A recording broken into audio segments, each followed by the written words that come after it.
All right, thanks everyone.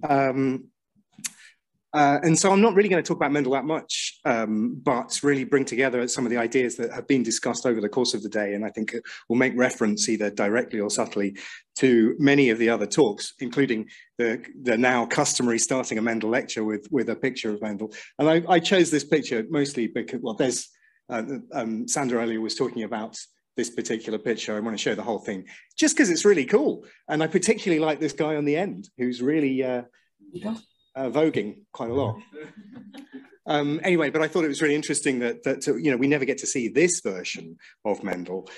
The work that I do primarily as a sort of science communicator and a sort of pseudo-academic, I'm a lecturer at UCL now, but only recently appointed, is really about the history of biology, and particularly with reference to bits of biology and major discoveries within biology that are co-opted or marshaled or misrepresented into political ideology. So it follows on quite nicely from the previous talk. Here's the obligatory book plug. A book that I wrote a few years ago, which was effectively the history, a history of genetics and its use in reassessing history, contained chapters about the history of eugenics and the history of race science, which I then expanded into two separate books, both of which are examples of advances in biology that began in service of pre-existing political ideologies rather than in parallel to. And one of them is the invention of race and the invention of race science. And the more recently, it's been the invention of eugenics in the 19th century, or rather the scientification of a much older idea, which is population control through selective breeding, which became in the 19th century. And talking about this now, why did I write this book now? Well, there's plenty the conversations about eugenics, although it became toxic as an idea after the Second World War, have never really gone away in the practice. Continued discussions about eugenics persist in the highest echelons of power. I put this full quote up because it's so incoherent and mad. That's Donald Trump in 2020 talking about his theory of eugenics. I won't read them out. You can just read them for yourselves. You remember this guy, Dominic Cummings? So back in 2014, he was invited to a conference at Google called SciFu, which I helped organize. So I'm partially responsible for this, at which he was exposed to some ideas about polygenic selection and embryo selection, to interesting polygenic scoring for various traits, including things like cognitive ability. And since 2014, Dominic Cummings has been talking about this a lot on his voluminous blog, which I don't recommend you read. They're very long, and he's made a decent fist of understanding some pretty complex contemporary genetics. Cummings, as advisor to number 10 to the former Prime Minister, Boris Johnson, it's quite enjoyable saying that. He had a policy of, I don't know whether you remember, but he wanted to recruit what he referred to as weirdos and misfits to have data-driven, evidence-based sort of data bros in government. One of those in 2020 was ceremonially dismissed. His name was Andrew Sabisky, when it was uncovered that he had expressed some deeply misogynist views, as well as some fairly eugenics-y types ideas. So within the last 3 or 4 years, we've had the very clear expression of eugenics type ideas 100 years after it was really developed as an idea, and 50 or 70 years after it was effectively rejected as being toxic. Now, at UCL, where I'm based, and Dave Curtis is as well, we've got a peculiar history of eugenics, given that Francis Galton, the person who came up with a word for it, was effectively set up the British eugenics establishment at UCL, and then recruited Carl Pearson and R.A. Fisher, both keen eugenicists, to be the first Galton professors. I was an undergraduate in the Galton laboratory before, in 2000, it was absorbed into the genetics department. But we also had the Galton professor until last year. And 4 years ago, 2018, we don't really count those missing years, do we? 2018 was 2 years ago. Let's just agree with that. The UCL launched its own internal Eugenics Enquiry about the history of eugenics at UCL, and it was a long process, and not particularly satisfactory. But one of the outcomes of that were that all of the names of Galton, Pearson, and Fisher were to be removed from the campus. And so all of these buildings in which many students over the last 50 years or so have been taught, including myself, no longer are called those things. One of the other outcomes of this was the large financial legacy that Galton left to UCL was redistributed, and that pays my salary, which will always amuse me. Now, Galton himself, he's popped up a couple of times in the talks today, was the sort of key engineer of the rebirth of population control through this idea of eugenics. And this is a quote from towards the end of his career, which I find very striking. I'd never really come across the word jihad until September 2001, but there he is in 1909, talking about the religious ferocity with which eugenics should be pursued by him and his followers. And of those followers, there are plenty worth discussing. And I will come to Mendel in just a minute, but I want to give a sort of big, deep background to eugenics and the misuse of Mendel as part of the emergence of the eugenics project. Carl Pearson was one of those, the first Galton professor, statistical genius, colossal racist and particularly an anti-Semite. And I think, you know, this quote is probably enough to justify the removal of his name from various buildings at UCL. Ronald Fisher, who we've heard about this afternoon in his challenge to the neatness of Mendel's data, was a lifelong committed eugenicist. He was a founding member of the Cambridge Eugenics Society as an undergraduate and continued to support eugenics throughout all of his life, including in several chapters in his great textbook, The Genetical Theory of Natural Selection, which is the sort of foundational work of population genetics. Now, one of the reasons that Fisher has been challenged robustly in the last few years, and indeed at Gonville and Keyes, where he was both student and master, a tribute to him, a stained glass window was removed in the last few years as a result of a student campaign against his views on eugenics and others, was his association with the Nazi scientist Ottmar Freiherr von Fischer, who was a significant sort of early geneticist in the pre-war era, joined the Nazi Party in 1940. He was Joseph Mengelé's PhD supervisor, and we don't have evidence that he used direct tissue directly from Mengele working in Auschwitz, but we also believe there's good evidence that he probably destroyed records which would have condemned him after the war, as many of the German geneticists did. And so after the war, he was issued a 600 mark fine and during his denazification hearing, and was deemed a Mitläufer, so a Nazi fellow traveler. But after the war in 1948, Fisher, he approached Fisher to support his rehabilitation for various jobs, and quotes from letters. One of which this is Fisher to one of Fischer's bosses, effectively defending some of the ideas of Nazi politics. And I think that this is part of the mix of trying to reassess historical figures who are incredibly important to our heritage. We have a field with a pernicious history, but the history continues well into the present era, and there are many examples of the popularity of eugenics.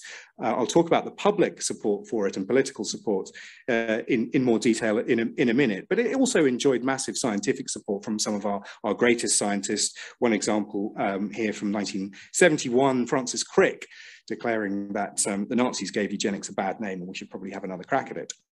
Anyway, so that's some of the sort of broad backgrounds to the idea itself, to the popularity and the support of the idea itself.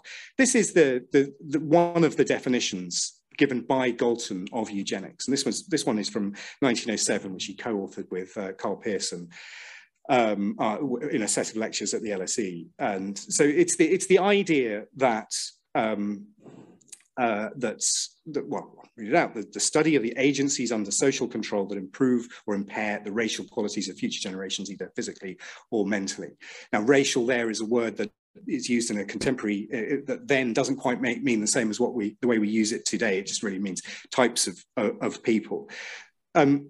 Galton's contribution to this field is to apply statistical techniques and invent statistical techniques in order to justify the ideas that there is normal distribution of various attributes of humans in society, and that it is our moral obligation to apply those statistical and scientific techniques to shift the direction of those qualities for the benefit of the stock of the British people. So he was also the person who gave us the phrase nature versus nurture, identifying that that there are innate characteristics and acquired characteristics, or environmentally constrained characteristics. He gave us the phrase nature versus nurture. He also invented the twin studies as a method for testing this, by sending out questionnaires to hospitals around the country asking for data on identical and fraternal twins when they were born. He was effectively the first hereditarian. So the idea that that our innate qualities, our genetics, is more important than our environment for certain characteristics. His idea was effectively that there is for whatever types of class you're looking at or quality in people you're looking at, there is effectively a sort of normal distribution of people in society. And here you've got a small hegemonic power structure at the top of powerful men. He was very uninterested in women at all. A large, respectable working class, and then a criminal underclass of socioeconomically deprived and poor people. And what he was interested in is trying to shift the mean in the direction of quality, rather than what he deemed and society deemed to be undesirable characteristics.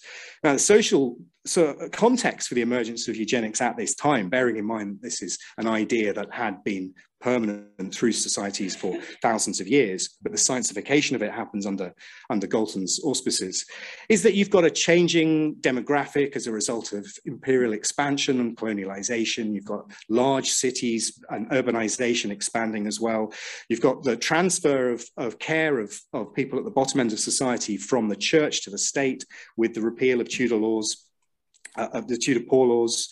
I put fashionable declinism there, but I think declinism is a permanent characteristic in almost all societies, the idea that everything in the past was better and everything is getting worse. I'll talk about that a bit more detail with reference to the Americans in a minute. Scientific racism is just generally accepted to be correct by the powerful, that there are inherent, innate races of humans, and that those are there is fixity and essential qualities of the different races.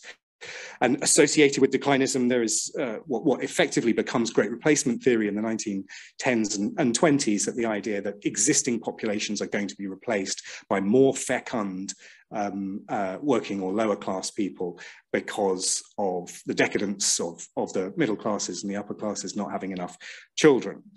The problems with this sort of whole framework, and the problems with the idea of eugenics, which always starts off as a sort of positive thing, that we want to improve the quality of society. Eugenics, the word itself, is neologism by Galton, which effectively means well-born or good genes.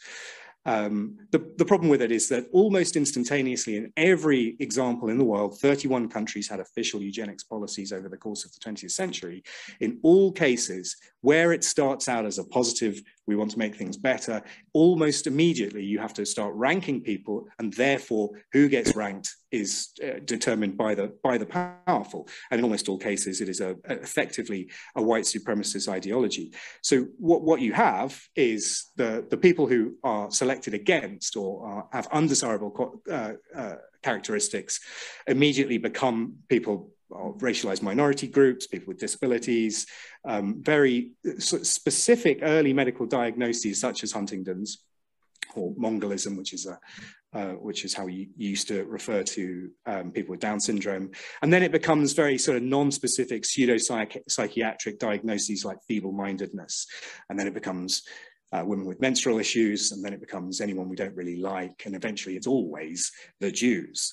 So what is really peculiar for us to understand, and one of the things that I've always struggled with, is how an idea which is so toxic to us now was so well supported across political spectrums, and became part of the chattering classes and part of the political ideologies of the powerful in society. So that's an idea that I'm interested in exploring. Here's some examples of it. These are adverts from the Tubes And there's the sort of farming analogy, so the comparison between breeding in humans and breeding in agriculture is a long-standing theme for eugenics. And Galton, being Darwin's half-cousin, he basically 10 years after the origin of species effectively says, well, if humans are animals and animals are subject to natural selection, the first chapter of The Origin is about artificial selection, then why can't we apply the same principles to the improvement of people? And so this becomes a popular idea latched onto by politicians across the political spectrum to promote healthy breeding for the betterment of the British people. There's one example there. This is one of my favorites. This is a Valentine's card, a eugenics Valentine's card, which is super romantic.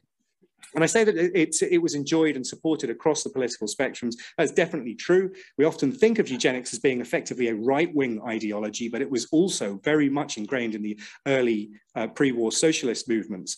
So when I show this slide to my students, I ask them to name all 5 people on this slide, and they never can.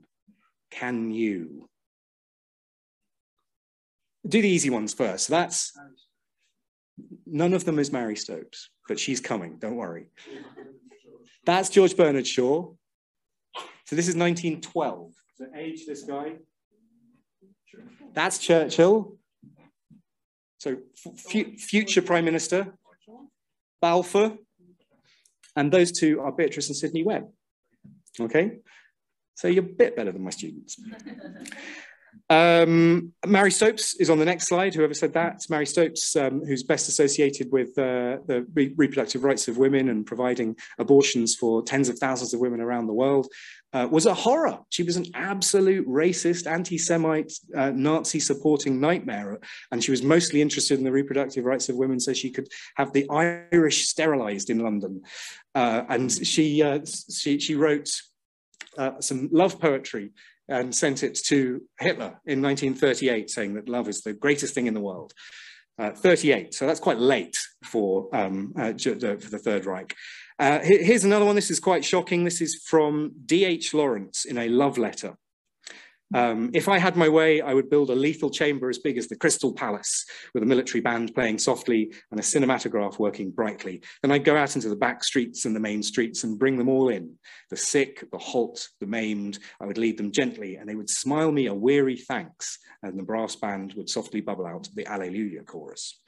William Beveridge, effective architect of the welfare state and the fledgling NHS, would also express interest in removing not just the franchise from undesirable men, but also their fatherhood in a clear expression of support of eugenics. It was Churchill who was really the greatest supporter, the greatest political supporter of eugenics, having first expressed the idea in the late 1890s, but during his time in the Asquith government as Secretary of State, on multiple occasions attempted to write legislation that would be put to Parliament, proposing compulsory sterilisation of the feeble-minded using Röntgen rays, so X-rays discovered only 16 years before that. And he drafted some legislation in 1908 following a royal commission, which never made it to Parliament, but in 1912 was an early drafter, the main drafter of what became the Mental Deficiencies Act, which in early versions had compulsory sterilisation in it, but were removed from those proposed legislations before they made it to Parliament, mostly after the successful campaigning of one of the few heroes of this story, which was G.K. Chesterton, the Christian apologist and Catholic humorist. He was quite anti-Semitic as well, so he's not that great a hero. But he had a lifelong campaign against eugenics, I think because he correctly identified the vagueness with which the definitions of the undesirable characteristics or people were was really a smokescreen for poverty. So he really identified that this was an attempt eradicate the poor, to restrict the basic freedoms of the poor. And Chesterton successfully lobbied one particular MP, which was Josiah Wedgwood, also of the Galton, Darwin, Keynes clan, who filibustered and successfully had sterilisation clauses removed from any legislation, including in the final reading of the Mental Deficiencies Act in 1912, which passed in 1913. And that is how close England, Britain, came to having actual eugenics laws in its legislation. The Mental Deficiencies Act lasted until 1959, but having conceived and invented the concept of eugenics and spread it around the world via Galton and various other means, we never actually had any eugenics policies in this country. So it's a little bit like, you know, inventing cricket and turning out to be shit at it. So I focus on three countries in my work, which is Britain, America, and inevitably Nazi Germany. But let me talk briefly about America as well, because there is a similar but different set of situations in which eugenics emerges in America, but again, had widespread popular support across the political spectrum. Here's a letter from, in 1912, the former President Roosevelt to Charles Davenport. And I'll talk about Davenport in a bit more detail in a minute, because he's really our connection to Mendel. And back to that list of the social context for the emergence of eugenics, the last point on this list, great replacement theory, is very, very prominent as an idea in late 19th, early 20th century American public discourse, and indeed has continued to this day and has re-emerged with the rise of populism and fascist tendency politics being discussed in America. And indeed in Charlottesville in 2017, you might remember this incident where these people were chanting, "The Jews will not replace us," which is a key element of Great Replacement theory that was formulated in the first few years of the 20th century. I read recently that this guy in the middle, who's famous for this photo now, really struggles to get employment these days, which I'm super sad about. And the cultural influence extends to our food. So here's a weird side cul-de-sac, which isn't necessarily relevant to this talk, but I have to tell you it. So John Harvey Kellogg invented the cornflake with his brother William Kellogg in the late 1890s. But they had an irreparable split in opinions about cornflakes, which were that John Harvey believed that any flavors, including sugar and salt and coffee and cinnamon, and anything apart from the blandest foods, would stimulate the libido of white American teenage boys, causing them to masturbate.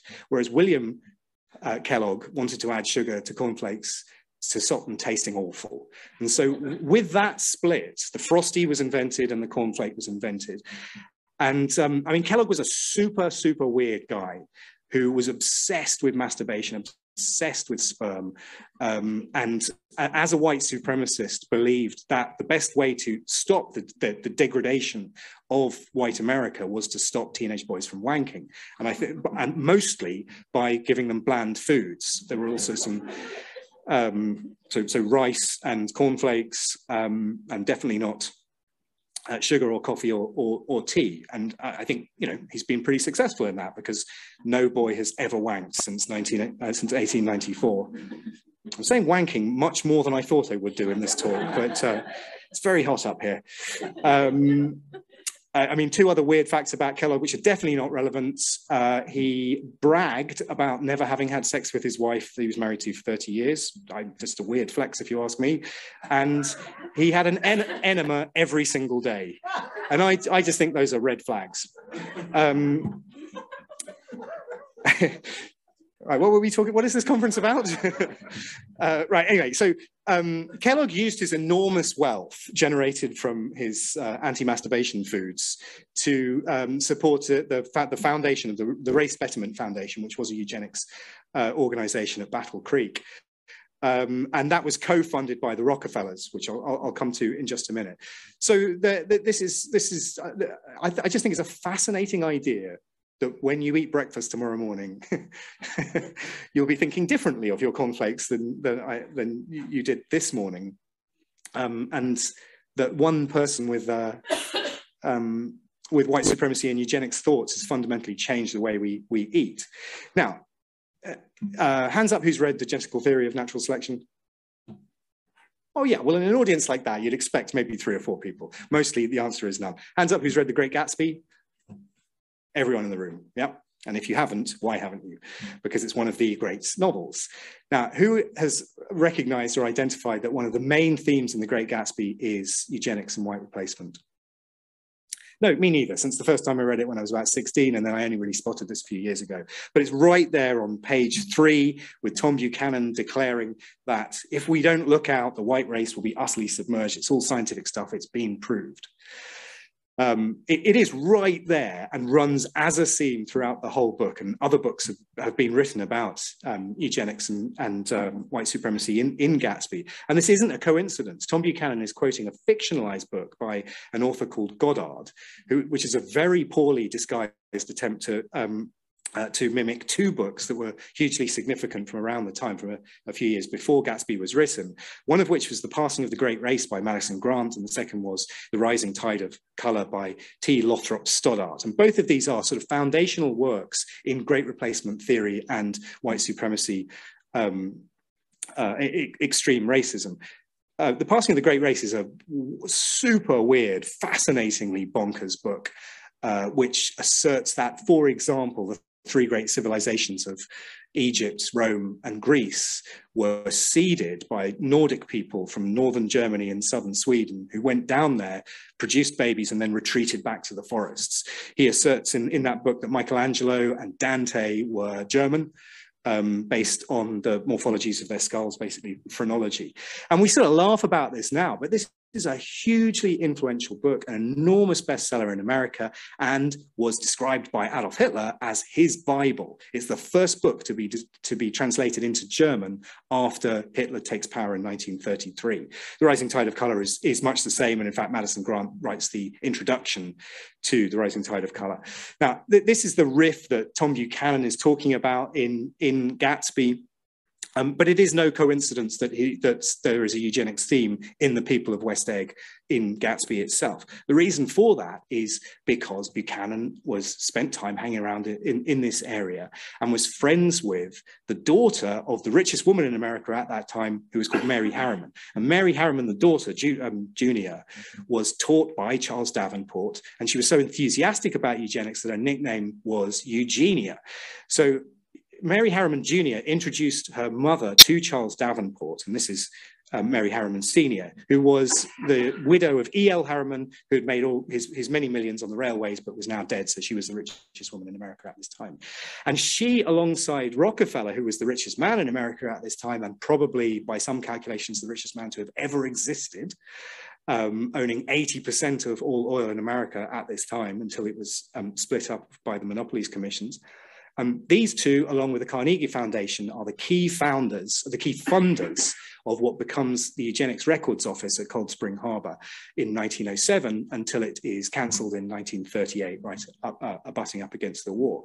So I'm going to talk briefly about these 3 gentlemen who are Charles Davenport on the left, his deputy at Cold Spring Harbor, Harry Laughlin, and a psychologist called H.H. Goddard, who many of you will know. Davenport himself is basically the founder. He's the Galton of American eugenics. He's a biologist, a zoologist, did his PhD at Harvard, moved to Chicago, came to London in the 1890s and met Galton, and was inspired to spend the rest of his life dedicated to doing research into heredity based on Mendelian genetics and the promotion of eugenics. And so with Harriman's money and with the Carnegie and Rockefeller money, he goes to Cold Spring Harbor in 1907 and sets up the Eugenics Records Office. And you can see from the very get-go here that this is a political, ideological project that is attached onto biology.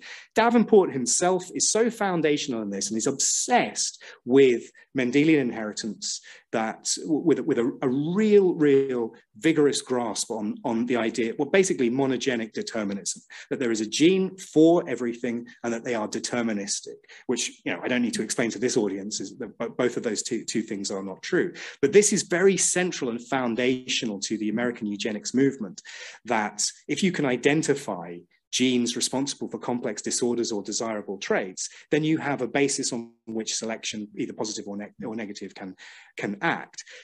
His legacy outside of eugenics continues to this day. He's a person who first describes the inheritance pattern of Huntington's disease, but does attribute it to three brother immigrants. So also in that original paper on Huntington, he gets the inheritance pattern right, that's autosomal dominance, but also managed to attribute a political end to that.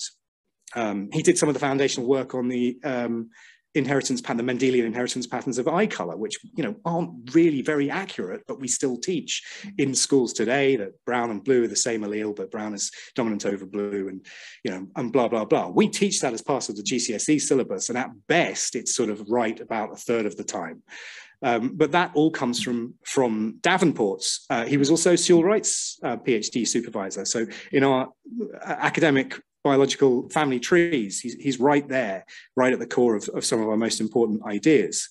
The ERO, the Eugenics Records Office, was set up with two primary aims. One was to generally promote eugenics as an idea across society. But the second and more important aim was to harvest the pedigrees of the American people so that they could establish Mendelian patterns of inheritance for any trait, desirable or undesirable, and with that, use it as a basis to select negatively or positively. And that's what they did. Well, they went out into communities, particularly into rural farming communities where Mendelian patterns of inheritance have been understood maybe for centuries or thousands of years before Mendel had existed, but breeding programs were very well established. But the biologizing of that in the post-Darwinian era is what Davenport and the ERO latch onto. So they go out to farming communities in places like Kansas and Iowa and have fitter family competitions. They run better baby competitions, fit family competitions, and in doing so, the way they did this is they got families to fill out detailed several-page forms about any diseases that were heritable in their families, any behavioral traits, detailed pedigrees and family trees. And in return for that, in return for competing in the competitions, they would get a little medal, which is very nice. And this is a picture of the actual records. But what Davenport and the ERO were doing was taking these documents and using them to construct pedigrees of the American people. It's a model which is not entirely dissimilar to companies like 23andMe, who give you a trinket of what I would argue is of trivial scientific interest, but you have paid for that. And in exchange, you've given them you've paid to give them your most private data, which they are free to do with what they want. So very clever idea. Also, it was an idea that was invented by Galton a few years before that with his anthropometric lab in South Kensington. But this is a successful application in America of eugenics. America had 31 states in America had eugenics policies. This is from 1913 as they're expanding across the country. Arizona's first in 1907. And we estimate that up to 80,000 men and women were sterilized against their will or knowledge during the course of the 20th century. The last eugenics law in America was repealed in 1984. So this is a policy that lasts the vast majority of the 20th century. And it is all based in the American model on this idea that there is a gene for things, for complex things. And we sort of touched on that, Dave touched on that in the questions in one of the earlier sessions. This is an idea that we're no longer wedded to as we began to understand genetics as being much more complicated than we had initially thought, and much more complicated than simple Mendelian inheritance can explain in humans. This as a science communicator is an idea which I'm fascinated with and have been for several years, because it is not a message that I think has successfully transferred from academia to the public. And the idea of monogenic determinism is so rooted in our culture that it effectively dominates the discussions in the national presses about genetics. Now, this doesn't happen so much anymore because we're out of the sort of gold rush era of genes being discovered week after week, or alleles being discovered week after week, mostly in GWASs. But I used to collect the headlines, which were scientists discover the gene for X, where X is a complex trait. And again, it shows that across the political spectrum that we are wedded to this idea. Two from the Telegraph up there, the happiness gene that makes you good at taking risky decisions. In the three in the middle from the Mail, gene that can scare you out of your mind, the gene that makes you lean to the left, politically. And the love cheat gene, what's interesting about that is it's all the same gene. So just imagine having that haplotype. There's one at the bottom from the Guardian. This one from the Atlantic, very august publication, the gene that predicts what time of day you will die. Honestly, I've read this article and I have no idea how that works at all. And George was quite rightly cussing Scientific American earlier today. This is the most recent one, which is from 2016. Which talks about schizophrenia gene. At least they had the good grace to put it in scare quotes. But this is an absurdity. I mean, now we've identified more than 200 genes that are associated with the risk of schizophrenia, which accounts for a tiny proportion of the heritability as we understand it. And this is a hugely complex polygenic condition. And there isn't. We know there isn't a schizophrenia gene. Yet in our most august scientific publications, we're still talking about monogenic determinism. Now, let me briefly talk about Goddard, who's a significant player in this story for multiple reasons. He is a psychologist in New Jersey in the first decades of the 20th century. He's the first person to translate the Simon Binet IQ test from French into English in America, and that test was used in Ellis Island as a means of testing immigrants for their cognitive abilities. That is not why I'm telling you this, why I'm introducing him into this story. He has a very particular role in this history, which is that in 1912, he wrote a book about an 8-year-old girl that he had in his clinic, whose name was Deborah Kallikak. And Deborah Kallikak, he described as a standard feeble-minded girl, the type of girl that fills our repositories. She lived until the 1970s, but she was 8 in 1912 when he was no, she wasn't. She was older than that. He was studying her when he started studying her when he was 8. In 1912, she was. You work it out. But he became fixated on trying to identify the cause of her feeble-mindedness, and in doing so, generated a family tree, a complete family tree for the Kallikak family. Kallikak was a pseudonym that he gave them, because her side of the family, her ancestors and her relations, according to his work, were filled with people with multiple disorders, heritable conditions, including things like Mongolism, to use the terminology of the day, and epilepsy and various other undesirable characteristics. So what he did is he traced the family tree of Deborah Kallikak all the way back to the founder, a man who he named as Martin Kallikak, and drew out her family tree. But what he discovered in doing this, in plotting out this pedigree, was that Martin Kallikak who was a returning Revolutionary War hero, on the way back to visit to see his Quaker wife, his genteel Quaker wife, he stopped off at a bar and had sex with what he described as an attractive but feeble-minded barmaid, who he impregnated and never saw again. Now, that branch of the family was Deborah Kallikak's branch, and it was starting with this pairing with the barmaid and him, introduced a defective gene which ran through the family in a perfect Mendelian way all the way down to Deborah, and accounted perfectly for not only her feeble-mindedness, but the feeble-mindedness of and various problems throughout the Kallikak family. Whereas on the other side of his family, which he started with his genteel Quaker wife, was absolutely crammed full of highly successful men of the clergy, of banking and academia. And this became the sort of founding myth, or one of the founding myths of the American eugenics movement. His book in 1912 was an enormous bestseller and hugely influential, to the extent that it was still appearing in psychology textbooks in the 1950s. Here you can see, if you can't read that, so this is Martin Kallikak here, and on the left it says he dallied with a feeble-minded tavern girl. She bore a son known as Old Horror, who had 10 children. From Old Horror's 10 children came hundreds of the lowest types of human being. On the right-hand side, he married a worthy Quakeress. She bore 7 upright worthy children. From these 7 worthy children came hundreds of the highest types of human beings. That's in 1955. So just hold that thought in your head for a minute, because I'm going to switch from America to London in 1912. 1912 is a pivotal year for the eugenics movement. It is the year of the first eugenics international conference held in London, organised in honour of Francis Galton, who died the year before. The keynote speaker was Arthur Balfour, the former Prime Minister. It was co-chaired by Churchill, the future Prime Minister. And all of the bigwigs of the eugenics and early genetics movements are there at this conference. Here are some of the notes from, we don't have direct transcripts of the speeches, but Reginald Punnett was there and gave one of the speeches on the first day Punnett Square, and the Balfour Professor of Genetics, occupied by Anford.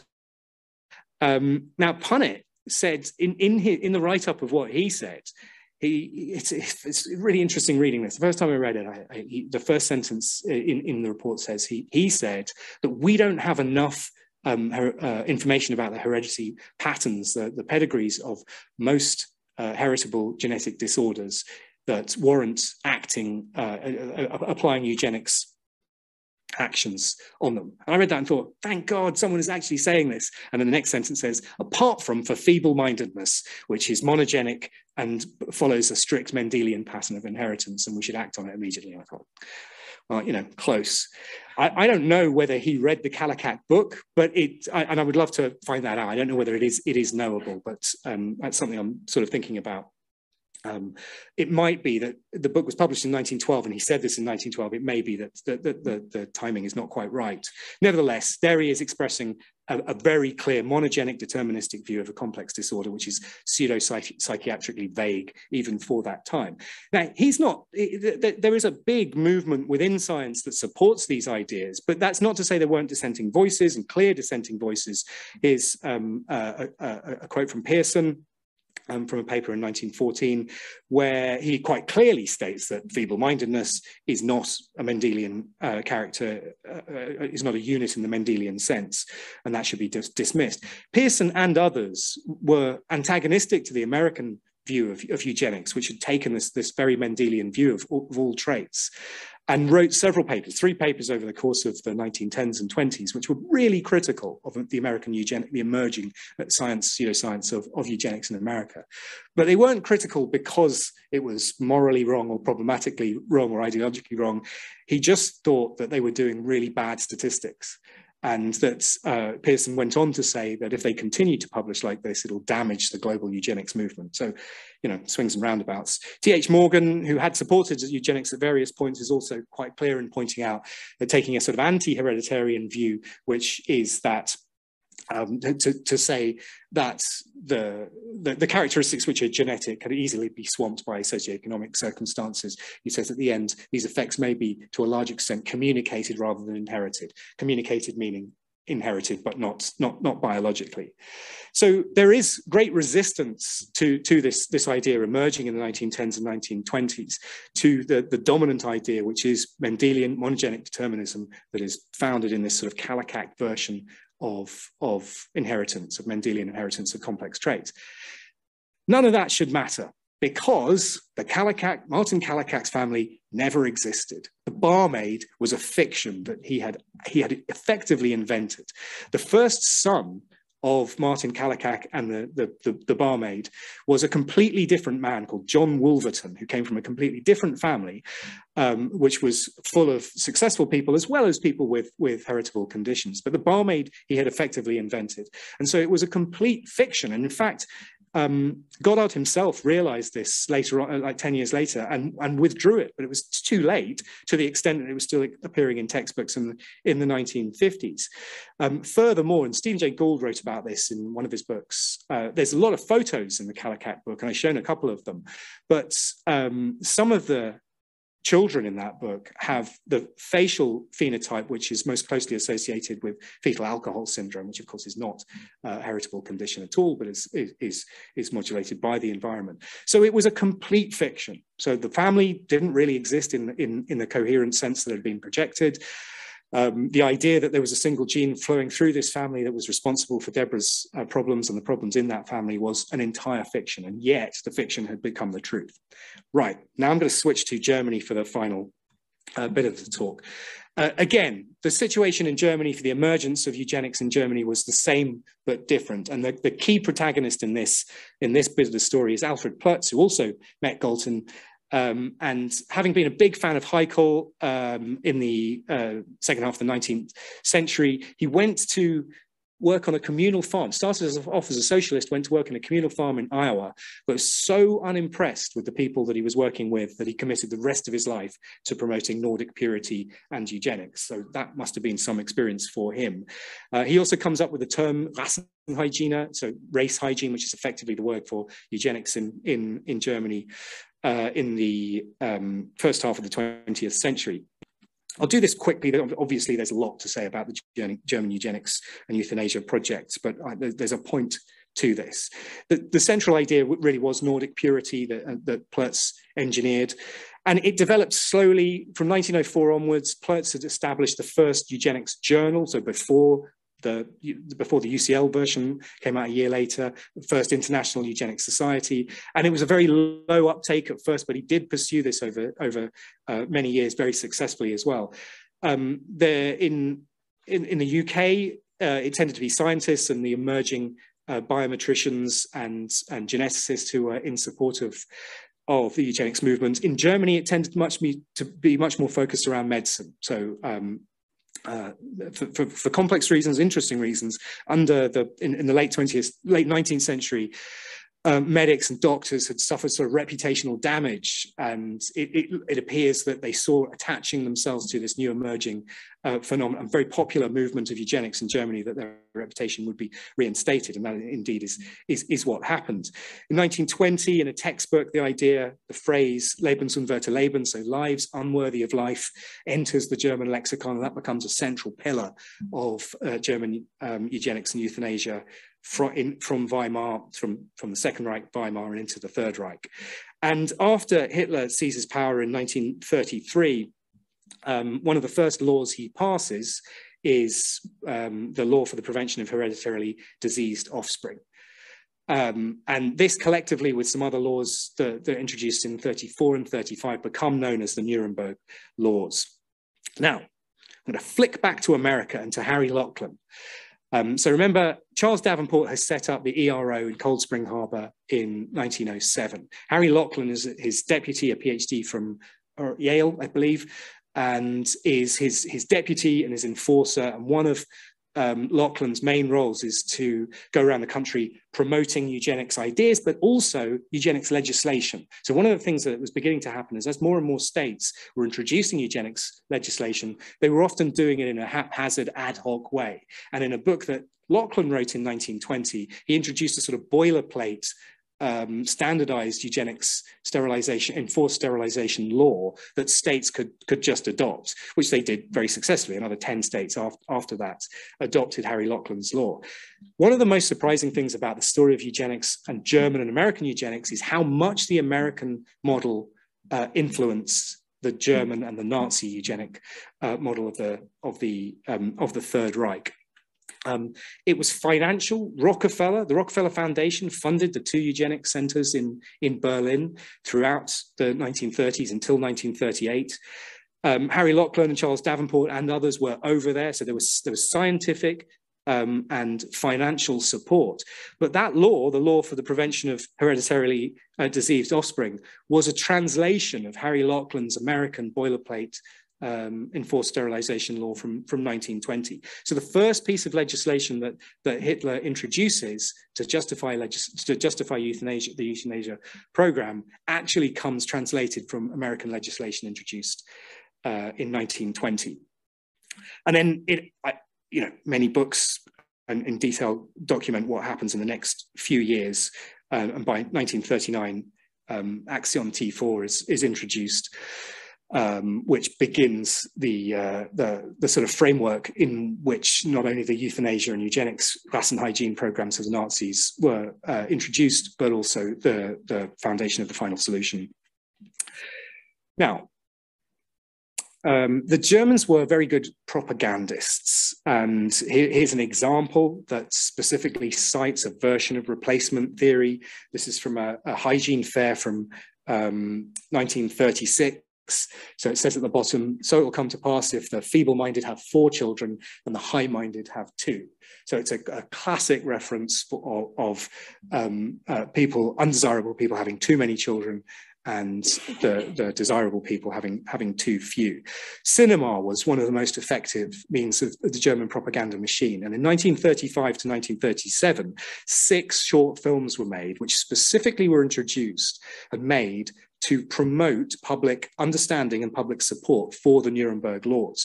In the doctors' trials, which is the second part of the Nuremberg trials after the war, Karl Brandt, who was one of the main engineers of the Nazi eugenics program and medical programs, said that Hitler had specifically said that the people would not support enforced sterilization or enforced state killing unless we were at war. And when the Action T4 law was implemented in October 1939, it was backdated to the 1st of September. So the eugenics program of the Nazis was fundamental to Hitler's desire to actually go to war. These are some of the. This is the list of the films that were made, and we don't know. I'm involved in a project at the moment to try and work out where these were shown, because it's quite difficult to research where they were actually shown in cinemas. But this is the era of Riefenstahl, and 1935 is when Triumph of the Will, perhaps the biggest and most impactful of all. Sorry, am I going massively over time? Okay, I'm almost finished. The most impactful was shown. And so I'm trying to work out whether any of these films were shown alongside some of the big films like Triumph of the Will. Erbkrank roughly translates as an heritable illness. Opfer der Vergangenheit is victims of the past, the sins of blood and race. Alles Leben ist Kampf, all life is struggle. Sünde der Vater, the sins of the father. What you inherit, das Erbe, the inheritance. And all of them take a sort of social Darwinist view that life is struggle, that we must be strong, and that the biological purity, Nordic purity, is how we're successful and strong as a society.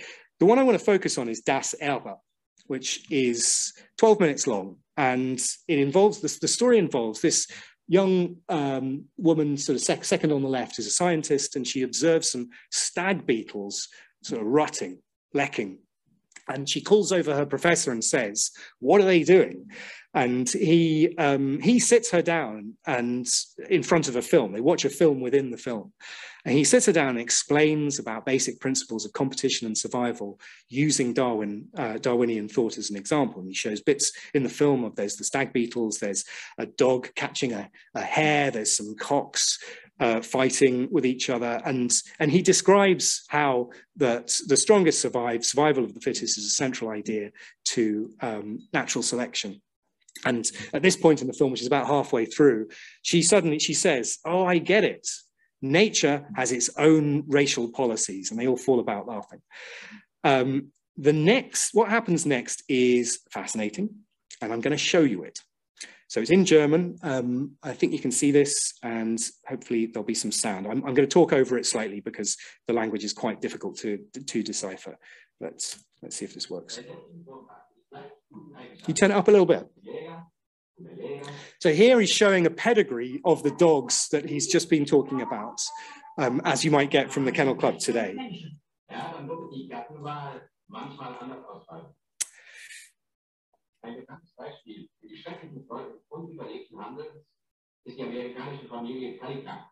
And there's the Kallikak family. So he's explaining the whole principle of this book, of Goddard's book about the fictional Kallikak family, saying that on the erbgesunde Frau, the sort of heritably healthy woman, they have a successful family with no Mendelian problems within it. But on the erbkranke Frau, which is the sort of heritably ill woman, those black dots represent the inheritance pattern of Deborah's feeble-mindedness.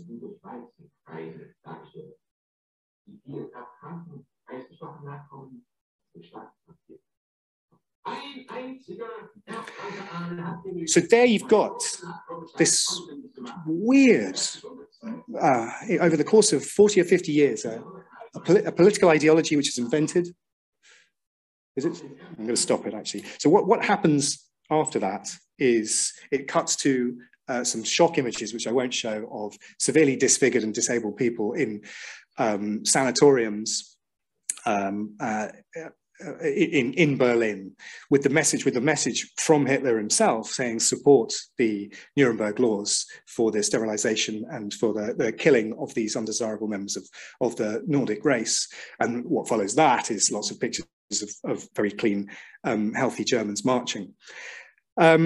So that's it, really. It's a nice cheerful end to an otherwise really joyous day. But I think tracking the pathway from a scientific, like the emergence of a new scientific idea in evolution by natural selection, its mutation into a eugenics idea, and then the reinforcement of natural selection, of Darwinian thought, with the rediscovery or the whatever we're agreeing is either a rediscovery or never went away, based on today's discussions of Mendelian inheritance patterns, and the immediate latching of pre-existing political ideologies onto those new scientific discoveries, which over the course of 30 years goes from an esoteric scientific idea to mass murder and some of the greatest crimes of humanity. And I want to finish with a quote from Darwin himself, which I think should be the mantra for this age and all previous ages. But it doesn't come up on the slide because technology has failed me. There it is. Thank you very much.